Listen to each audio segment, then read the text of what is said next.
Bonjour les élèves du première bac sciences maths et les élèves du première bac sciences X. C'est un exercice, on continue bien sûr toujours avec le chapitre d'études de fonctions. On va passer à l'exercice numéro 2. C'est un exercice un petit peu difficile pour les élèves du première bac sciences X, mais il vaut mieux le travailler et prendre votre temps nécessaire pour comprendre cet exercice. C'est un exercice très important qui va faciliter tout ce qui suit. Alors, je conseille les élèves du premier bac sciences X de bien prendre leur temps pour travailler cet exercice. Aussi, bien sûr, pour les premières.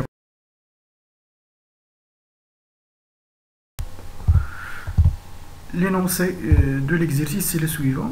f de x est une fonction définie par f de x égale f est une fonction définie par f de x égale x au carré moins 2x sur x à la puissance 3 moins 2x sur x au carré moins 3.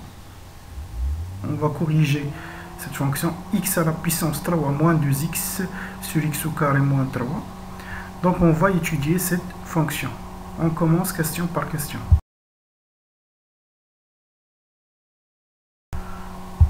Donc, la première question, c'est on veut déterminer le domaine de définition de la fonction f, puis on va étudier sa parité. Premièrement, le domaine de définition, f de x contient un dénominateur, donc comme d'habitude, d de f est l'ensemble des x qui appartient à R, tel que le dénominateur est différent de 0. On doit résoudre l'équation x au carré moins 3 égale 0. X au carré moins 3 égale 0. Équivalent à dire x au carré moins racine 3 au carré est égal à 0. Donc c'est une identité remarquable. Cela veut dire que x moins racine 3 facteur de x plus racine 3 est égal à 0. Donc x moins racine 3 0 ou bien x plus racine 3 0. C'est-à-dire x est égal à racine 3 ou bien x est égal à moins racine 3. D'où domaine de définition de f égale à R privé de moins racine 3 et racine 3 sous forme d'intervalle. Si on met la droite numérique, ça va donner moins l'infini moins racine de 3, union moins racine de 3, racine de 3, union racine 3 plus l'infini. Maintenant, l'étude de la parité, il y a deux conditions. La première condition, on a d de f est symétrique par rapport à 0. C'est une expression pour la première condition à apprendre, déjà vu en tronc commun. On a d de f est symétrique par rapport à 0. Donc, pour tout x appartient à d de f, on a moins x appartient à d de f. C'est fini la première condition et on passe à la deuxième condition. On va prendre un x appartient à d de f et on calcule f de moins x. On remplace x par moins x et on calcule. Vous pouvez faire le calcul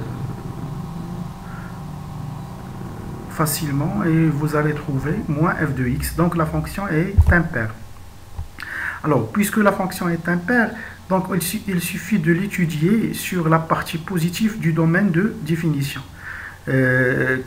Cette partie s'appelle le domaine d'étude. Ça veut dire 0 fermé jusqu'à racine 3, union racine 3 plus l'infini. Donc, maintenant, on va étudier les limites aux bornes de df, mais on va se contenter sur la partie positive du domaine de définition. On commence par la limite quand x tend vers plus l'infini de f de x.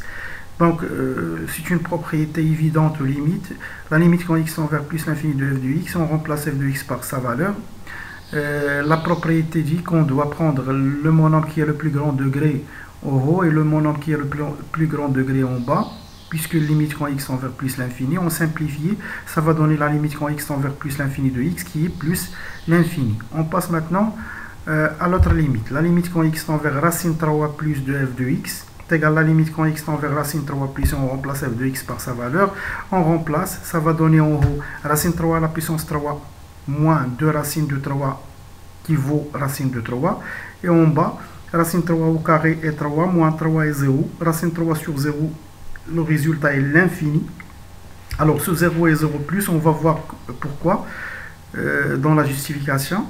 en général, racine 3 sur 0 plus, un nombre positif sur 0 plus nous donne plus l'infini. La même chose pour l'autre. Ça va donner racine de 3, en remplaçant, ça va donner racine de 3 sur 0 moins, qui est moins l'infini. La justification, c'est le tableau de signes. On fait le tableau de signes du dénominateur. À droite de racine 3, x au carré moins 3 est positif, ça veut dire 0 plus. Et à gauche de racine de 3, racine de x au carré moins 3 est négatif. Donc c'est pour cela qu'il y a 0 moins. La justification est très importante. On passe maintenant à la troisième question. On veut montrer que la droite d'équation y égale x est une asymptote oblique de C de f au voisinage de plus l'infini et moins l'infini. On a déjà calculé la limite quand x tend vers plus l'infini de f de x et on a trouvé plus l'infini. Donc on doit calculer la limite quand x tend vers plus l'infini de f de x moins y puisque l'asymptote oblique est donnée. Donc on utilise la deuxième propriété, on calcule la limite quand x tend vers plus l'infini de f de x moins x, on remplace f de x par sa valeur, on calcule, on unifie le dénominateur et on calcule, ça va donner la limite quand x tend vers plus l'infini de x sur x au carré moins 3, on prend le monombre qui est le plus grand degré en haut et en bas, ça va donner la limite quand x tend vers plus l'infini de 1 sur x, 1 sur plus l'infini égale 0. Donc puisque la limite quand x tend vers plus l'infini de f de x moins x est égale 0, alors la droite d'équation y égale x est une asymptote oblique de C de f au voisinage de plus l'infini. Et on fera la même chose pour moins l'infini. Donc c'est une asymptote oblique au voisinage de plus l'infini et au voisinage de moins l'infini. Ce n'est pas la peine de répéter la même chose puisque on va faire les mêmes calculs et ça va donner les mêmes résultats. Maintenant, on va étudier la position relative entre C de f et la droite D sur le domaine d'étude. Le domaine d'étude qui est D de f inter R+.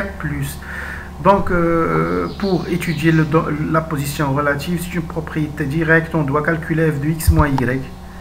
Donc, f de x moins y, on remplace, déjà calculé dans la question précédente, ça va donner x sur x au carré moins 3, puisqu'on travaille sur un intervalle positif, donc le dénominateur x est positif, donc le signe de f de x moins y est celui de x au carré moins 3.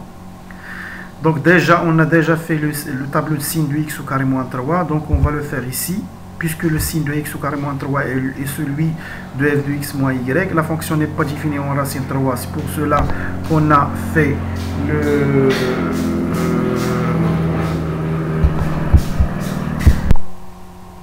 Donc il y a déjà le signe de f de x moins y est négatif entre 0 et racine de 3. Et entre racine de 3 et plus l'infini est positif, c'est-à-dire entre 0 et racine de 3, c de f est en dessous de d. Et entre racine de 3 et plus l'infini, c de f est au-dessus de d. La fonction n'est pas définie en racine 3, je donne la valeur interdite.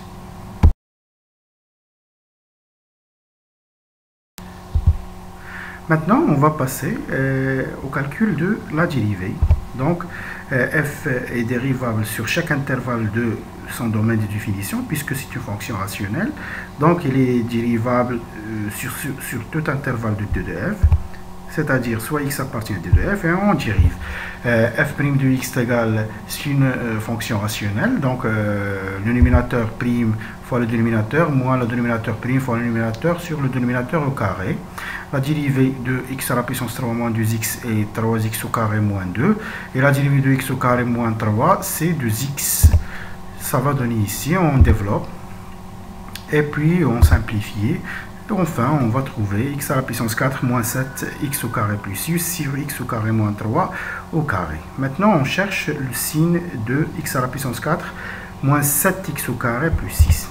Donc la question suivante, on veut montrer que f' de x inférieur ou égal à 0, équivalent à dire que la valeur absolue de x est comprise entre 1 et racine de 6. Pour cela, on doit d'abord essayer de factoriser f' de x. Alors, le dénominateur, il n'y a pas de problème dans x au carré moins 3 au carré, puisque au carré c'est positif.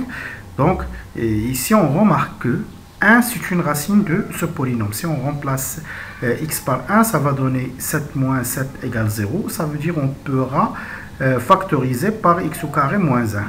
Donc ici, si on déjà entre en commun,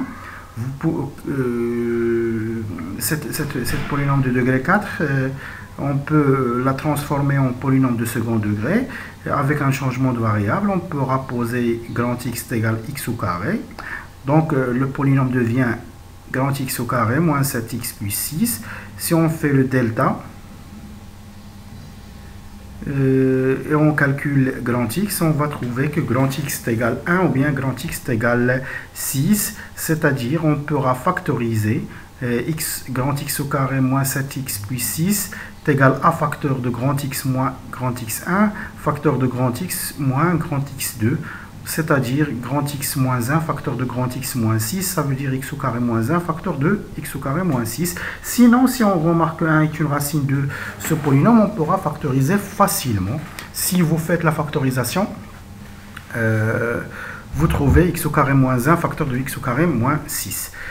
Sinon, on pourra discuter sur WhatsApp comment les possibilités pour factoriser ce polynôme. Il y a plusieurs façons. Donc, c'est déjà factorisé. Donc, on commence. Donc, on va procéder par les équivalences successives. Donc, la valeur absolue de x est comprise entre 1 et racine de 6. Équivalent à dire x au carré est comprise entre 1 et 6. C'est-à-dire que x au carré moins 1 est positif et x au carré moins 6 est négatif. Cela est équivalent à dire que x au carré moins 1 facteur de x au carré moins 6 inférieur ou égal à 0 parce qu'une est positive et l'autre négative. Donc l'implication directe est évidente. Produit de deux nombres, l'un positif et l'autre négatif, ça va donner un nombre négatif. Et l'implication inverse n'est pas aussi difficile parce que si le produit est négatif, alors la première est négative et l'autre positif, ou bien le contraire, la première est positive et la deuxième est négative, puisque x au carré moins 6 est inférieur à x au carré moins 1, c'est évident que x au carré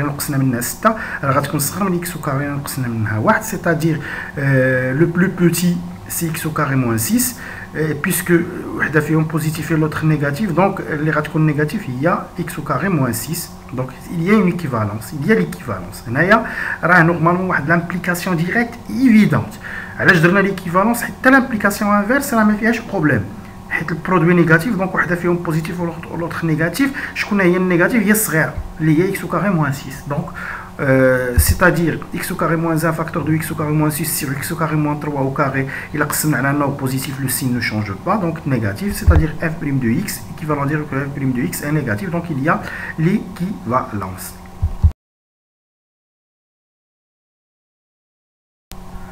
On passe maintenant au tableau de variation sur d de f inter r+, sur le domaine d'étude bien sûr.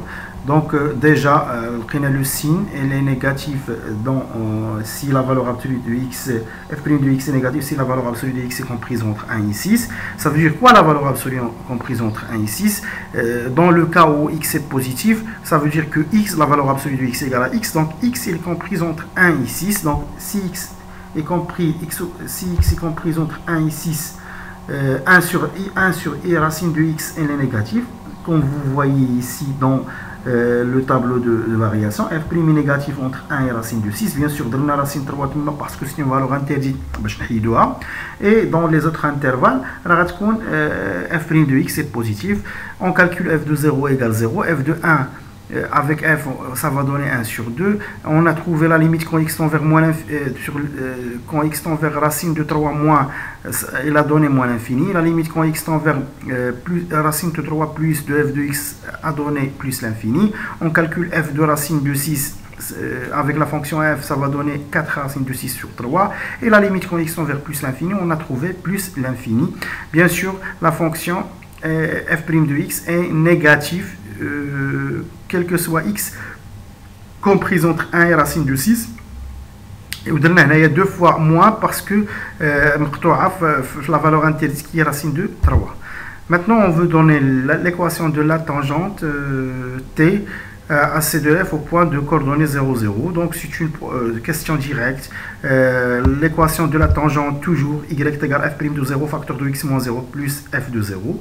Et on remplace f' de 0, on calcule f' de 0 dans f' de x, ça va donner 2 sur 3. Et classe f de 0 est égal à 0.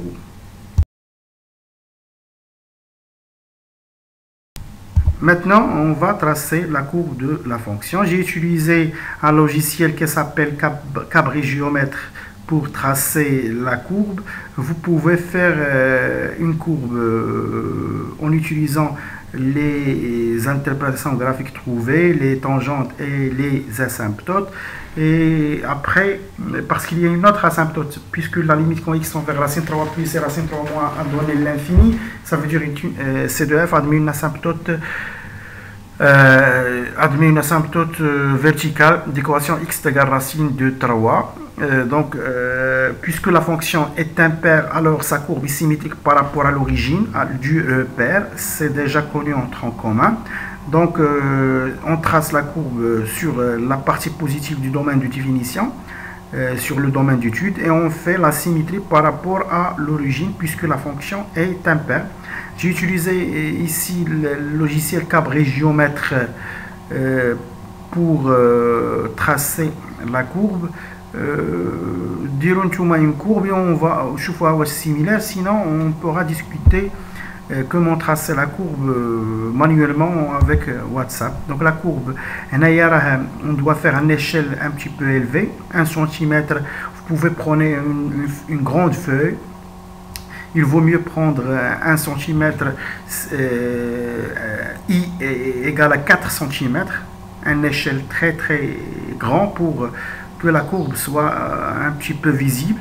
Ici, l'échelle est un petit peu bas, sinon je affiche une seule page. Donc la courbe va être la droite d'équation x égale racine 3, l'asymptote verticale n'est pas très clair, mais il y a l'asymptote verticale en racine de 3 et moins racine de 3. Donc la dernière question, on veut discuter graphiquement selon les valeurs du paramètre m, le nombre de solutions de l'équation. C'est une comment dire, on pourra développer cette fonction, cette équation. Je vous laisse la possibilité, je vous laisse dresser cette équation et ça va donner f de x égale m. Donc l'équation deviendra f de x égale m. Si on calcule m ici dans cette fonction, ça va donner x égale m égale x à la puissance 3. Donc ça va donner f de x, c'est-à-dire le nombre de solutions. On veut le nombre de solutions de l'équation f de x égale m. Et donc m appartient à l'axe des ordonnées. Si on prend m quelconque dans l'axe des ordonnées, si m appartient à l'intervalle moins l'infini moins 4 racines de 6 sur 3, m l'axe des ordonnées, la quinte bin moins l'infini ou moins racine 4 sur 3, il y a 3 solutions. Il y a 3 x dont leur image appartient à l'intervalle moins l'infini moins 4 racine de 6 sur 3. La même chose si x appartient à l'intervalle moins 1 sur 2, 1 sur 2. غتشوفوا فيها تما ديك البلاصه اللي صغيره وراه جات زيرو من موان 1 sur 2 حيت ليشيل تما صغير موان 1 sur 2 1 sur 2 تما aussi كاينين 3 سوليسيون وتما من الفوق من راسين من 4 racine de 6 sur 3 tel plus l'infini aussi كاينين 3 solutions. Donc هنا alors l'équation admet 3 solutions. Donc l'autre cas, si m égale moins racine de 4 sur 6, ou bien m égale moins 1 sur 2, ou bien m égale 1 sur 2, ou bien m égale 4 racines de 4 racines de 6 sur 3, il y aura 2 solutions qui vont être dans le schéma. Le dernier cas, si m appartient à l'intervalle moins 4 racines de 6 sur 3, moins 1 sur 2, union 1 sur 2, 4 racines de 6 sur 3, il y aura une solution. Donc, tout ce qui n'est pas compris, on pourra les discuter sur WhatsApp.